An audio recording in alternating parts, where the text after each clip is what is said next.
Good morning and welcome to this podcast. David Marshall from the Conscious Creation Academy. Today it's page 172, opened at random, The Way Toward Health. Worry, fear and doubt are detrimental to good health, of course, and these are very often caused by officially held beliefs in society. Those beliefs paint a dire picture in which any given situation is bound to deteriorate. Any conceivable illness will worsen and any possible catastrophe be encountered. Such beliefs discourage feelings of curiosity, wonder, or joy. They inhibit playful activity or spontaneous behavior. They cause a physical situation in which the body is placed in a state of defensive aggression. Under such conditions, it seems only rational to look for the worm in the apple, so to speak, and to expect pain or danger in each new experience or encounter. Play is a very important, indeed vital, attribute in the development of growth and fulfillment. Children play naturally, and so do animals. For that matter, insects, birds, fish, and all kinds of life play. Even ants and honeybees play. Their sociability is not just a matter of constant work within a hive or an ant mound. This playful activity is in fact the basis for their organized behavior, and they play at adult behavior before they assume their own duties. Creatures play because the activity is joyful and spontaneous and beneficial, because it activates all portions of the organism. And again, in play, youngsters imitate adult patterns of operation that lead finally to their own mature activity.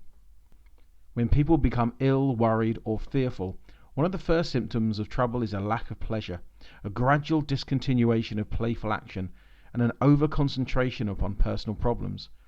In other words, illness is often first marked by a lack of zest or exuberance.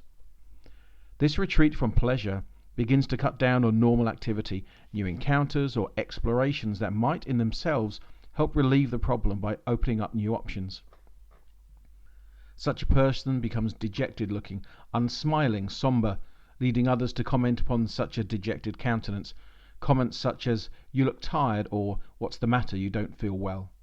and other remarks often simply reinforce the individual's earlier sense of dejection, until finally this same kind of give and take leads to a situation in which the individual and his fellows begin to intermix in a negative rather than positive manner.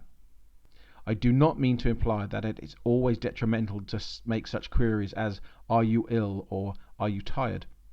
Such suggestions do indeed predict their own answers.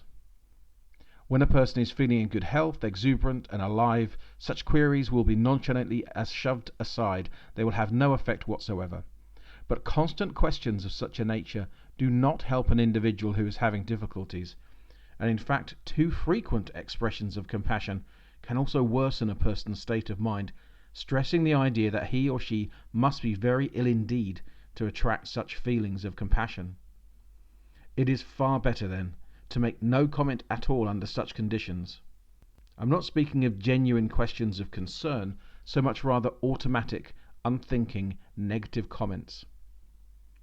On the other hand, it is an excellent practice to comment upon an individual's obvious zest, or energy, or good spirits. In such a way you reward positive behavior, and may indeed begin a chain of positive activity instead of continuing a chain of negative reactions. End of session.